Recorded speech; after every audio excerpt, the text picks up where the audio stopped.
Pendant mes études de paysage, j'ai fait un stage de 3 mois dans un bureau d'études qui traitait des études d'impact de projets éoliens. Et donc ça a été mon premier pied d'entrée dans le domaine des énergies.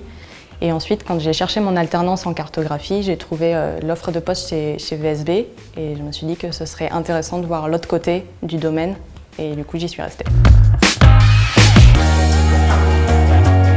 Aujourd'hui, on peut découper le métier de cartographe en 3 grands domaines. Un premier domaine qui est tout ce qu'on appelle le SIG, donc le système d'information géographique, qui peut se retrouver dans la gestion de bases de données. Donc ça va être trouver des données, les créer, voire même parfois les détourner. Ça va être développer des nouveaux outils pour que tous les utilisateurs puissent passer le moins de temps possible sur la cartographie, puisque ce n'est pas leur corps de métier, tout en ayant un rendu de qualité et harmonisé à l'échelle nationale pour VSB.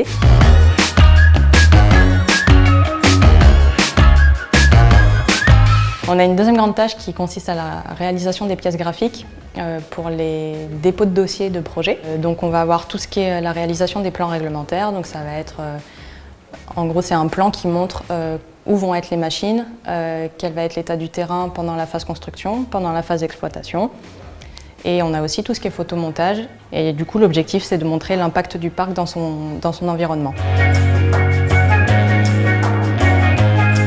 Et enfin, on a une troisième tâche qui est un peu plus transversale, qui est la formation et l'accompagnement des utilisateurs des outils cartographiques. Donc ça va être tous les chargés de projet, les chargés de territoire. Notre objectif, c'est justement de les accompagner sur les problèmes techniques qu'ils peuvent rencontrer ou sur des besoins qu'ils pourraient avoir par la suite.